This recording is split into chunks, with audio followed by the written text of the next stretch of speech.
સાહેબ, આપણે હસવાનું ભૂલી ગયા છીએ. આખી માનવ સભ્યતા, કેટલા બધા પ્રાણીઓ છે સાહેબ, હસવાનું ઉપરવાળાએ માત્ર માણસને આપ્યું છે. અને માણસ એક જ એડિયા પીધેલ મોઢાની જેમ ફરતો હોય છે. કોઈક માણસ તમને સામો મળે, તમે સ્માઇલ કરો ને એરપોર્ટ પર, ટ્રેન પર, તો નરેશભાઈ આપણને પૂછે કે આપણે પેલા ઓળખીએ છીએ એકબીજાને? એટલે એનો સાદો અર્થ એવો કરે, ઓળખતા હોય તો જ હસાય, બાકી હસવાનું નહીં. ત્યારે હું એમ જ કહું, માણસ માણસની સામે હસે નહીં તો શું કહે? શું કરવાનું હોય? બે પ્રાણીઓ ભેગા થાય તે વળકે ચડે, બે કૂતરા ભેગા થાય કઈ હસવાનું ન હોય, હે ને? બે માણસ એકબીજાની સામે સ્માઇલ કરે. સાહેબ, ખુલીને હસવાનું તો શીખો. હવે થોડાક જ વર્ષો છે અને આપણા ફોટાઓ આપણા ઘરનાઓ આપણા ગયા પછી રાખે કે ન રાખે, આપણા ગયા પછી આપણું તર્પણ કરે કે ન કરે, આપણે જ બધું કરીને જવાનું. આપણે જ એમના હૃદયમાં એવી છબી કરાવીને જવાની કે એ હૃદયમાંથી એ છબી નોખતા એને જ બહુ વાર લાગવી જોઈએ. અને એ છે તમારા વ્યવહાર થકી. સાહેબ, વૃદ્ધત્વ એટલે તો આશીર્વાદનો ખજાનો. તમે જો તુલસીભાઈ હાથ જોડી અને માથું નમાવીને તમારી પાસે ભિક્ષા માંગતા એમ આશીર્વાદ માંગ્યા છે. એનો અર્થ એ છે કે આ પૃથ્વી પરની સૌથી મૂલ્યવાન વસ્તુ એ છે કે તમે પાસે ગમે એટલું હોય પણ તોય તમારી પાસે નો કોકના દિલથી નીકળે તો તમને મળે. અને આપણી તો સાદી દલીલ છે, કોકની આતરડી ઠારી હશે તો તમારું ઠારવા વાળો ક્યાંય તમને જગમગો રાખશે. સીધી. અને મેં કીધું એમ, અહીંયા બેઠેલા કોઈ વ્યક્તિઓ એટલા ગરીબ તો હોય જ નહીં કે તમે કોઈને સ્મિત પણ ન આપી શકો, કાંઈ ન કરી શકો તો કોકને રડવામાં મદદ તો કરો કે કોઈ માણસ હળવો થાય. આ પૃથ્વી પર અત્યારે સૌથી વધુ જો કમી હોય તો એકબીજાનો ભરોસાની છે. મેં કાલે જ હું સૌજીભાઈ અહીંયા બધા બેઠા હતા ત્યારે વાત કરતા હતા કે સૌથી વધુ અછત છે એ ભરોસાની છે. આપણે કોઈ ઉપર ભરોસો મૂકી શકીએ એવો માણસ નથી, એવું બધા કહે. ત્યારે મને એવું જ થાય કે હું કોઈકનો એવો ભરોસો ન બની શકું. એ કોઈક માણસ મારા ઉપર તો ભરોસો કરી શકે? 100 માણસો ખરાબ છે પણ એમાંથી 99 હું છું, હું નથી ખરાબ. એટલું તો આપણે જીવી શકીએ, એટલું તો આપણે કરી શકીએ કે નહીં? પણ આપણે ક્યાંક એ પણ કરવામાં ચૂકી જતા હોઈએ છીએ. સવારે જાઓ તો 100% તમને બંનેને સાથે બેસાડવાનું કારણ એ છે કે તમે ભૂલી ન જાઓ કે હવે તમારી પાસે સાથના બહુ એટલા બધા સમય નથી. જ્યારે પણ રાત્રે સુવો ત્યારે એકબીજાના માથે હાથ ફેરવીને સુવો, કારણ કે કાલ સવારે એ આંખ એ તમારા પાસે નહીં કાકા, પોતાની પત્નીને એમણે એમના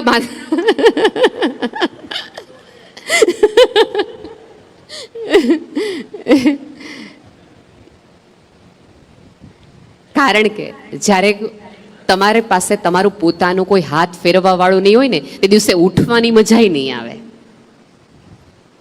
રાત્રે તમે અડધી રાત્રે સહેજ 2 વાર પડખા ફળો અને એક અવાજ આવે કે નથી ઊંઘ આવતી, તે દી મુંજારો. પછી આખી રાત પડખા ફરો ને એકાદ અવાજને ગોતો હોય, જે અવાજ તમને ત્યારે કર્કશ લાગતો હોય એ કર્કશ અવાજને તમે ગોતો કે એકાદ વ્યક્તિ એમ પૂછે કે યાર ઊંઘ નથી આવતી, સુવાની મજા આખી વહી જશે. સાચે કહું છું, બહુ જ ઓછા જ સૂર્યાસ્ત જોવાની કળા આ જ ઘટના છે કે આ સૌંદર્ય માણી લ્યો. કેમ કે ઉપરવાળાએ એ જ આપણને આમ જોયું તો પ્રકૃતિએ આજુબાજુ જ લેસન મૂક્યા છે કે જેટલું વંદન તમે આને કરો છો એટલી સુંદરતાથી આને પ્રગાઢતાથી જો આખું આકાશ રંગીન હોય. એનો અર્થ એમ છે કે હું જતા તરફ હોય ત્યારે મારે મારું આજુબાજુનું બધું રંગીન કરીને જવાનું છે. અને અહીંયા બેઠેલા ભાઈઓને 2 હાથ જોડીને એક વિનંતી છે કે તમે જ્યાં જે પણ મૂકી કરીને આવ્યા હોય એ બધું પત્નીને કહીને જાઓ. તારે હું જાણીને કામ છે, તને ન ખબર પડી બધામાં. એવું કહેવાને બદલે પાસે બેસાડીને કહો કે આટલું આટલું અહીંયા છે, આટલું આટલું દીધું છે, આટલું આટલું અહીંયા મૂક્યું છે ને આની પાસેથી આટલું લેવાનું છે. કોરોના વખતે પૂછો સૌજીભાઈને, કેટલાય પતિઓનું કેટલાય બેંક એકાઉન્ટ એવા ફ્રીઝ થઈ ગયેલા છે, ખબર જ નથી. અને આપણી પત્ની હોય એને આપણા સિક્રેટ કહેવામાં વાંધો શું છે? સાહેબ, સૌથી વધુ તમે ધન્યવાન ને મૂલ્યવાન થાવ એની પ્રાર્થના તમારી મમ્મી પછી કોઈ કરી હોય તો તમારી પત્નીએ છે. એ શુક્રવારનું વ્રત જ્યારે વૈભવ લક્ષ્મીનું કરે છે ને ત્યારે ઘરમાં લક્ષ્મી આવે એની માટે કરે છે. એમ નથી કહેતી કે મારું લોકર ભરાઈ જાય. એને આપણે ન કહી શકીએ. ભાભીએ હમણાં મને બહુ સરસ વાત કરી, ગૌરી ભાભી મને કે પદ્મશ્રી તો મળી ગયું છે, મારી માતા જે ઉપરવાળાને પ્રાર્થના છે ને એટલો સાથ આપવો છે કે અમને ભારત રત્ન મળે. સાહેબ, પતિના સન્માને મોટી થતી સ્ત્રીની સભ્યતામાં આપણે રહીએ છીએ. થોડી શ્રદ્ધા એ વ્યક્તિમાં પણ રાખો અને મૂકો અને સાચવેલી રાખો. બહેનો તમે જો હસતા શીખી ગઈ છે, ભાઈઓને હજી તમારે થોડીક સૌજીભાઈ પ્રેક્ટિસ કરાવવી પડશે. એટલે 2 દિવસની તમે એક એવી જાત્રા કરજો જેમાં ભાઈઓ જોઈએ અને ભાઈઓને શીખવો કે તમારે જેવું હળવું કેવી રીતે રહેવાય. તકલીફ છે ભાઈઓમાં. એવું થયું છે કે જીવન આખી જવાબદારીના બોજ નીચે ખભા એટલા બધા નમી ગયા છે, એટલા બધા નમી ગયા છે. કાલ જોતો તું દાંડિયા રસ લેતી વખતે બિચારા સ્માઇલ નહોતા કરી શકતા હતા. ખરેખર ઈચ્છા બહુ થતી હતી ઘડવા થઈ જઈએ, ખુલ્લું મૂકી દઈએ, જતું કરી દઈએ. પણ ઓલું નાનપણથી જવાબદારીનો બોજ ખભા ઉપર એટલો બધો મોટો થઈ ગયો છે. કારણ કે પુરુષનું હૃદય એવું છે, કારણ કે શેરિંગ એને શીખ્યું નથી, કોઈને કંઈ કહેવાનું નથી. આપણે એવું માનીએ છીએ કે મૂછું ને વળ દઈને પાઘડી વાર રાખીએ એટલે પછી કંઈ કરવાનું હોય જ નહીં, કોઈને કહેવાનું જ ન હોય, ઢીલા તો પડવાનું જ ન હોય. ના, આ પૃથ્વી પર જે લોકો હળવા નિરાતવાળા સરળ રહ્યા છે ને એ જ ટકી ગયા છે. તમે જો ભયાનક વાવાઝોડું આવે ને તો કોઈ વૃક્ષને તમે ઉખડતા જોશો, દેવદારનું વૃક્ષ ઉખડી જાય, પણ કોઈ ઘાસનું પણ ઉખડી ગયું તમને નહીં હોય. ઘાસ એની જગ્યાએ જોઈએ, એ પવનની સાથે ફરે, આમથી આમ ફરે અને પાછું પવન જાય એટલે પોતાની દિશા, પોતાની જગ્યાએ ઊભું રહી જાય. જેટલા અકળ બનશો તો પ્રકૃતિએ તમને ઉખાડીને ફેંકી દેશે. જેટલા સરળ અને નમ્ર બનશો તો પ્રકૃતિ તમને સપોર્ટ કરશે ઉગવા માટે, ઉકાળવા માટે. બહુ ઓછા વર્ષો છે.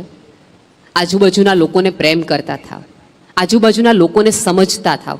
સાચામાં અત્યારે ફેસબુક એટલા માટે જ વધુ ચાલે છે કે ત્યાં કોકને સાંભળે છે. દાદા દાદી આવા ઘરનું તમે એક ફેસબુકનું માધ્યમ બનો કે તમારું સંતાન તમને કહી શકે. પણ આપણે બધા શું કરી છે, જજમેન્ટ તરત જ આપી દઈએ છીએ.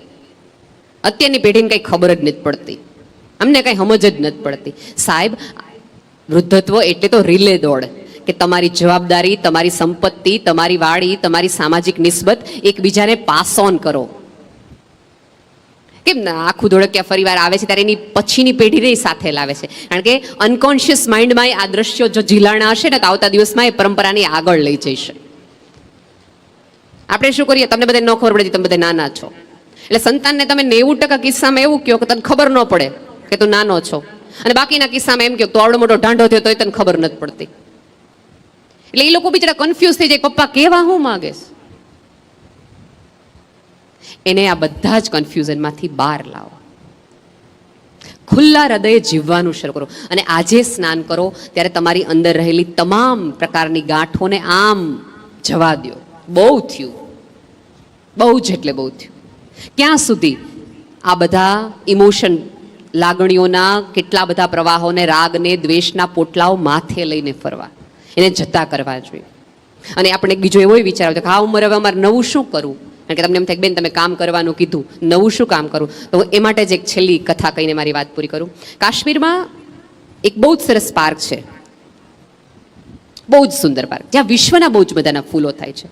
એ સ્ત્રીનો પતિ ગુજરી જાય છે, સંતાન છે નહીં, એટલે પછી રોજ ડિપ્રેશનમાં આવી જાય, તકલીફમાં આવે છે, મૂંઝવણમાં આવે છે કે શું કરું, શું કરું. પછી એક વખત એક સરસ મજાના ફૂલોની ગાંઠ એક નર્સરીમાંથી લાવે છે. 2 દિવસ પછી ફૂલ બહુ સરસ આવે છે. એ ફૂલ જોઈને એને જ બહુ મજા આવે છે.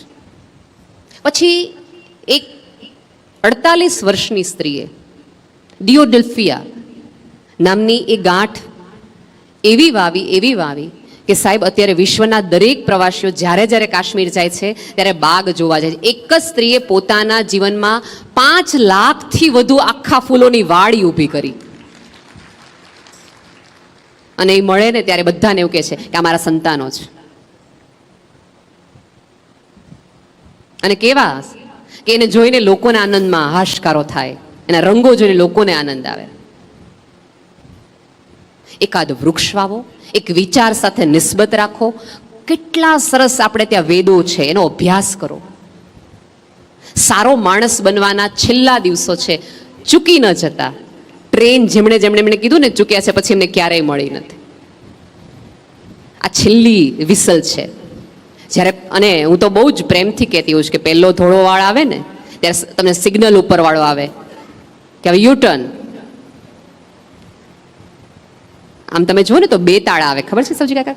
42-40 વર્ષે તમને બે તાળા આવે, એટલે તમને નજીકનું જોવા માટેના એ બે તાળા હોય. ત્યારે હું બધાને કહું કે ઈશ્વર તમને એમ કહે છે કે બહુ દૂર જોયું, યુટર્ન છે હવે નજીકનું જોઈ લે. એ ચશ્મા નહીં, દ્રષ્ટિ બદલાવાની વાત છે.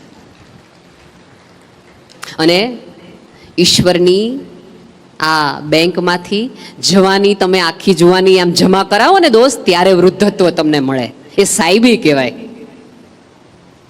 મારા કાળા વાળ, આપણા કુંડાળા, ચામડીની એકદમ કડકતા, આપણો કડક સ્વભાવ, આપણું વલણ બધું જમા કરાવ્યું ને ત્યારે ઈશ્વરે એમ કીધું હવે તો આજથી વડલો, તારા છાયાની જે પેઢી ઊભી થશે. આવતી પેઢીને પ્રેમ કરો, કારણ કે આપણે જ્યારે નાના હતા ને ત્યારે એ પેઢીને આપણાથી ફરિયાદ હતી જ. તે બધાએ કાંઈ વાહ થાબડવાવાળા ન હોય, મળ્યાય ન હોય. ક્યારેક સૌજી કાકાને પૂછજો, અહીંયા પહેતા ત્યારે બધા એમ કીધું કે આગે બડો હમ તમારે સાથે, એવા તો હતા જ નહીં. અને આ જગતમાં સૌથી વધુ મજા આવે એવી વાત એ છે કે જગતે તમને કીધું હોય ને કે આ તારાથી નહીં થાય, એ કરી અને સામે હાથ જોડીને જવામાં છે, કોલર ઊંચા કરીને થઈ ગયું ને, અને મારાથી જ. તમારી આજુબાજુ પ્રેમ વાવો, ઉગાડો અને એના નેજા હેઠળ જીવી બતાવો. એટલી જ આ સૂર્યાસ્તની કળા છે. આપ સૌને મારા વંદન. Thank you.